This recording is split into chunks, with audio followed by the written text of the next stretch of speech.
foreigner, kung ang foreigner tungod kay dili man siya Israelita, kung dili ni bisita lamang siya og nisulod sa lungsod sa Israel, especially sa Holy Land, no usa ka pilgrim. O niya pagbisita niya sa Holy Land, usa sa ilang giadtuan kining Wailing Wall, no usa ni sa pinakasagrado nga lugar sa mga Hudiyo, no kaning Wailing Wall. Dako ni siya kaayo.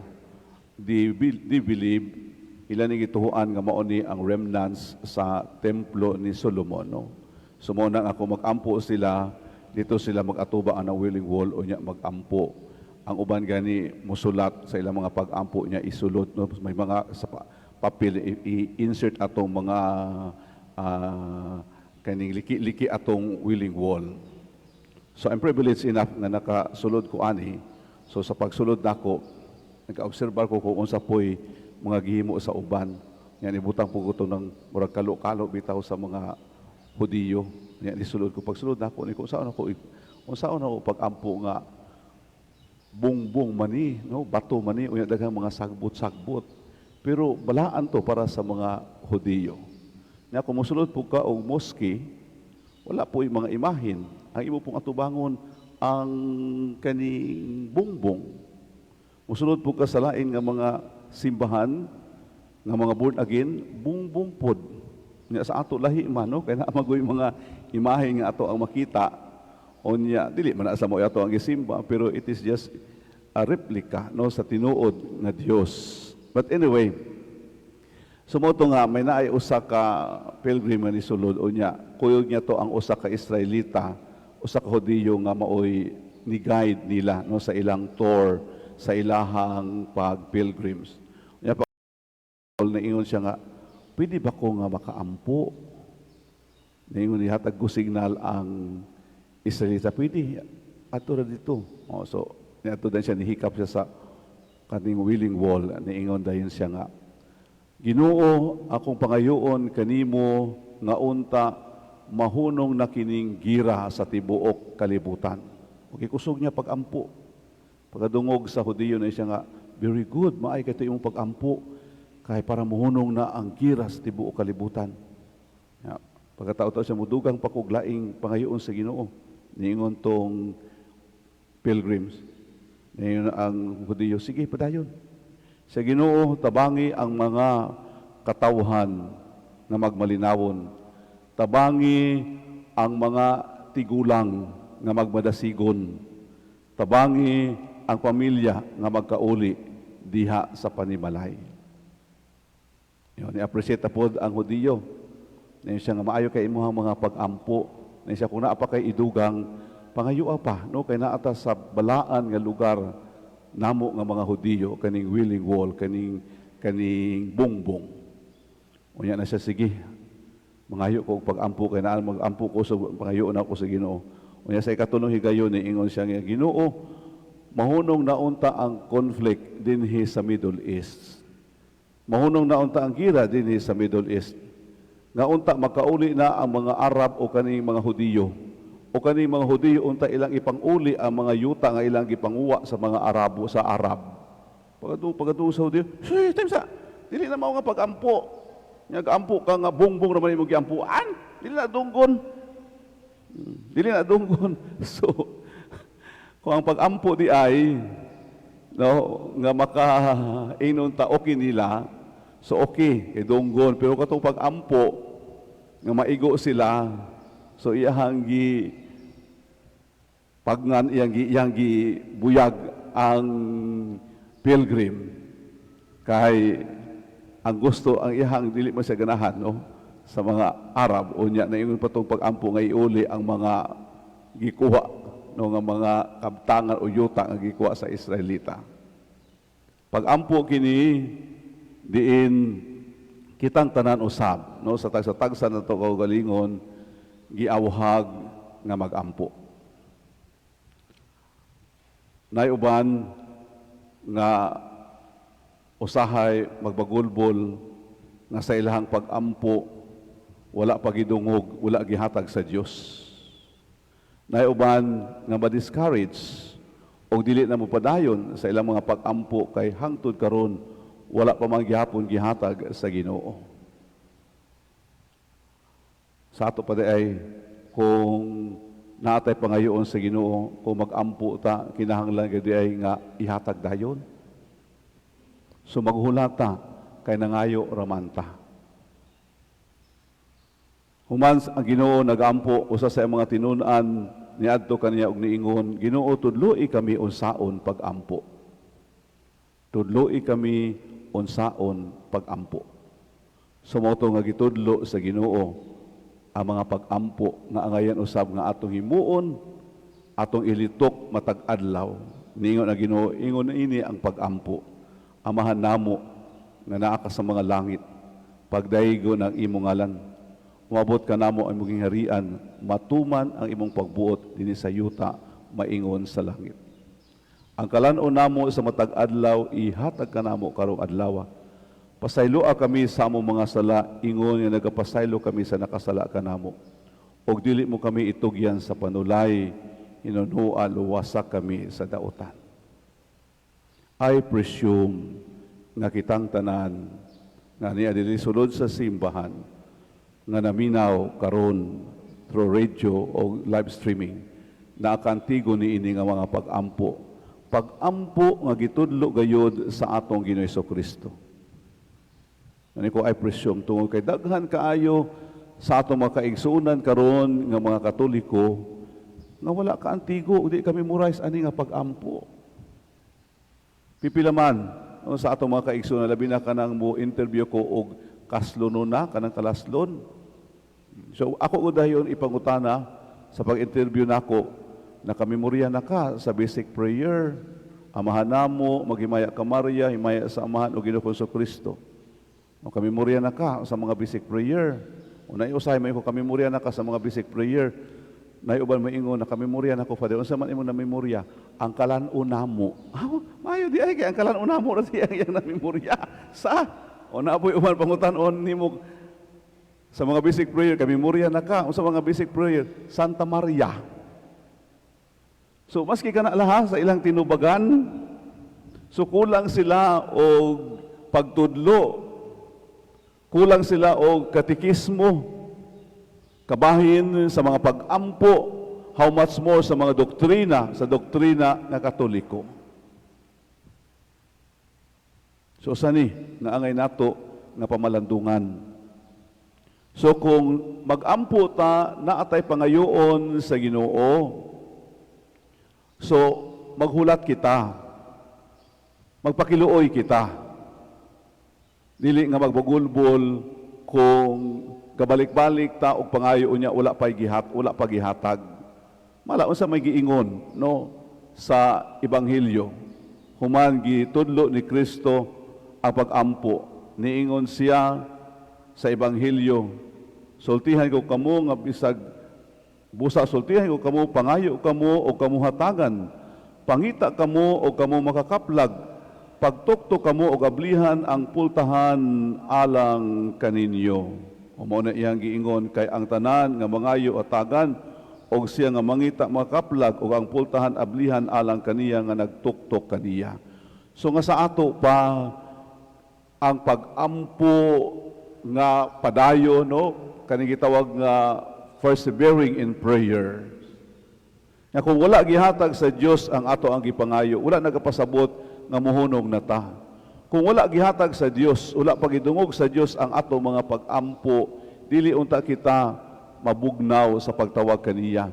Kay naa magoy mga panahon nga kung naatay pangayoon sa Ginoo, it is more on our personal interests.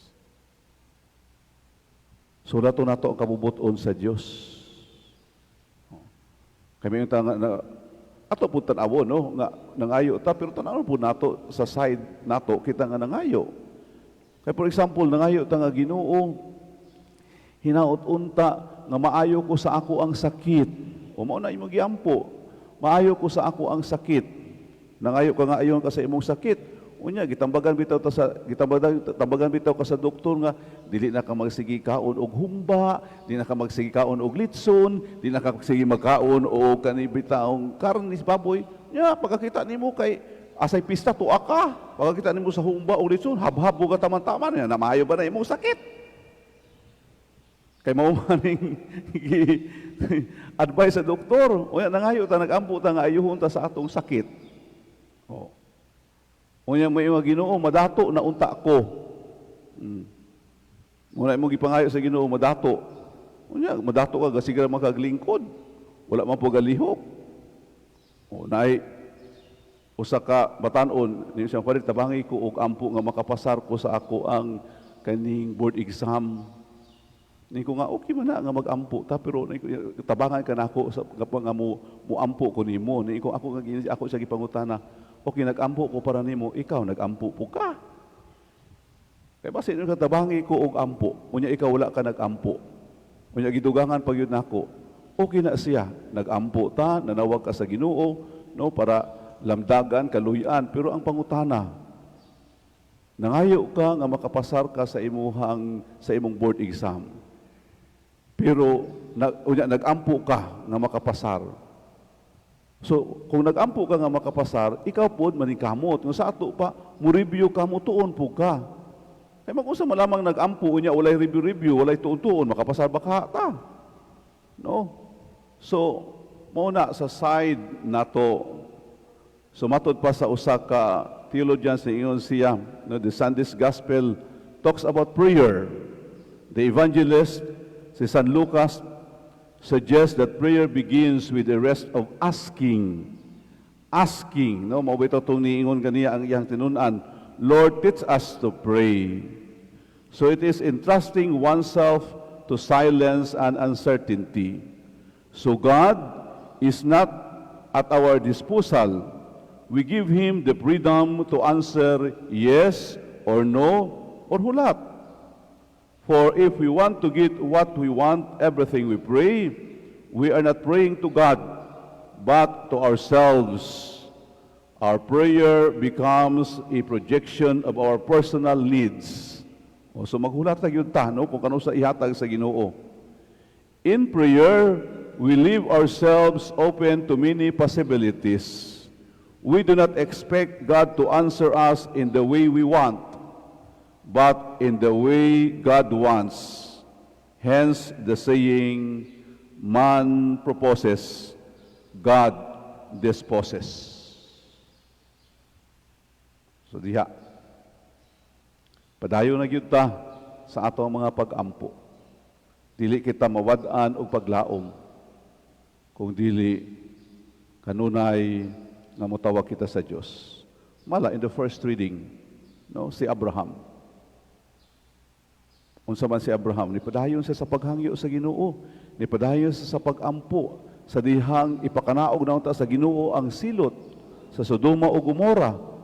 No, niingon ang Ginoo, kung naay 50 ka tawo nga maayo, dili nako silutan ang Sodoma o Gomora. Unya niyon si Abraham, unya Ginoo, kung walay 50, naaray 40, o maluoy ka, so gitagaan pagud sa Ginoo. Unya niyon na po siya, kung walay 40, kung 30 lang, o sige, pag-ampo, sige siya balik-balik. Unya kung walay 30, 20 ra, o hala sige. Unya wala gyud 20, pulo ra, hala sige. Unya kung wala gyud. O so yang gipakanaog ang iyang silot. Kung mao po ng silot nga hatag sa Ginoo kanato sa ato ang lugar, sa atong komunidad. Pero kabalo ko nga naidaghan nga mga maayo nga mga tao sa ato ang katilingban. So ang Ginoo muhatag gayud unsa magiingon sa ebanghelyo nga atong nadungog in the last part of the gospel. Kung ang usa ka anak mangayo sa iyang amahan, muhatag ba siyang tanga? Kung mangayong itlog, kung ang amahan nga niya ibabaw, no, our father, the biological father, maski sa ilahang pagkamakasasala ni hatag, how much more our Heavenly Father, unsa pa kaha ang atong amahan nga tuwa sa langit. Sumuhata gayud siya sa ato ang gipangayo. So maghulat lamang ta, no, kay kung makaayo para kanato, so ihatag kini. Pero kung dili usab kini ihatag. So padayon kita sa ato ang mga pagpangayo, pag-ampo. matag adlaw nga tanan. Karong adlaw, gisaulog usab sa simbahan o gitagaan usab importansya ang tanan nga mga grandparents and elderly, sa ato pa ang mga lulo ug lula. So, this is your day. Matod pa bitaw ni Pope Francis, niingon siya sa iyahang mensahe, no? This is the message of Pope Francis celebrating the Second World Day for Grandparents and Elderly. Niingon siya, many people are afraid of old age. They considered it as a sort of disease with which any contact is best avoided. The elderly, they think, are none of their concern and should be set apart, perhaps in homes or places where they can be cared for, lest we have to deal with their problems. This is the mindset of the throwaway culture, which leads us to think that we are somehow different from the poor and vulnerable in our midst, untouched by their frailties and separated from them and their troubles. The scriptures sees things differently. A long life, so the Bible teaches, is a blessing, and the elderly are not outcast to be shunned, but living sign of the goodness of God, who bestowed life in abundance. Blessed is the house where an older people lives. Blessed is the family that honors the elderly. Sa bulahan, no, ang balay nga naay mga tigulang nga nagpuyo, mga lolo ug lola. No? Unya bulahan ang panimalay nga anaa ang ato ang pagrespitar, anaa ang ato ang pag-amuma, no, pag-care sa mga elderly o sa mga grandparents. So kaninyo nga among mga lolo ug lola, mga elder nga niya dinhi karon sulod sa simbahan o sa naminaw kanato, and also nag-monitor kanato through live streaming, salamat kaayo kaninyo.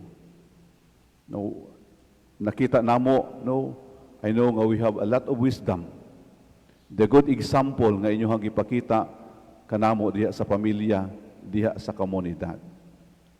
Salamat kaayo, no, kaninyo nga mga lolo ug lola o sa mga tanan nga mga katigulangan nga maski sa inyong kahimtang sa inyong pagidaron, nipadayon kamo sa pag-atiman, sa pagserbisyo kanamo nga sakop sa inyong pamilya. So salamat usab, no, sa ako nag-iingon sa mga panag-ingnan nga inyong gihatag. So ang pagkatigulang di ay ang pagkalulo ug lula, no, usa kini kana bitaw angayan ato ang pasalamatan ang Dios. At least nahimo mong lolo, nahimo mong lola, no, nahimo mong nakaabot mo ang pangidaruna kaysa ikumpara sa ubang mga tawo. Unya kung magkatigulang na, so na maguyuban nga nagkatigulang, ganahan pag sila nga sa ilang pangidarong nga nag-abot na og 60, naabot na og 70, ganahan pag sila nga makita nga gaedad sila og 30. Nayuban si ba? Nga gaedad na og 60, 70, ay di ko ganahan mag-edad og akong nahong 60 og 70, ganahan ko nga mag-edad ra ko og ako na makita og edad ra ko og 20 og 30. Mo na nga nud to the max. O kanang mga kilay kuhaan, o dahil pamutangan po kung sana, di ba? O tinuod na, dili. O nakatawa mo.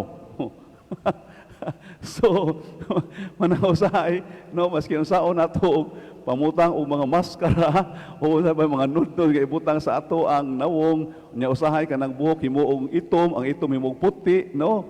So, makita lang yapon, maklaro lang yapon, kaya mga kunot-kunot sa liog, maklaro ra. So, kung daghan na kagkunot-kunot, pasalamati ang Dios. Kay diha sa mga kunot-kunot, no, mga wrinkles sa ato ang nawo o sa ato ang liog. So sa ato pa, it's a sign of wisdom. Nga nakaabot ka, anak. Oo. So kita po nga mga wala pa na imong lolo ug lola, kita nga mga sakop sa pamilya, mga anak o mga apo. So ato po nga atimanon, tagaan po natong panahon, maminaw po ta, no, we will also care sa atong mga grandparents o sa tanan nga mga gulang nga naa diha. So usbon ako, salamat yun kaayo kaninyong tanan. Ninihigayon na we will have our prayer for our grandparents and elderly. So akong gihangyo, no, kamong naa sa kamong mga nahimo na nga grandparents ato pa lolo ug lola, may naabay kaedad og 30 nahimo ng lolo ug lola? Wala pa sa. So mga 40 tingali, no? Oh. Anyway, kung lulo na ka og lola, so mutindog o niya kung katong mga gulang na kaedad og 60 pataas mutindog, we will pray for you. So di ara sa inyohang lugar. So palihog tindog ang tanang mga lolo ug lola og ang mga elderly. Oh. So kung gibati ka nga elderly na ka, so tindog, pero kanang wala pa, so lingkod lang because this is a blessing for you.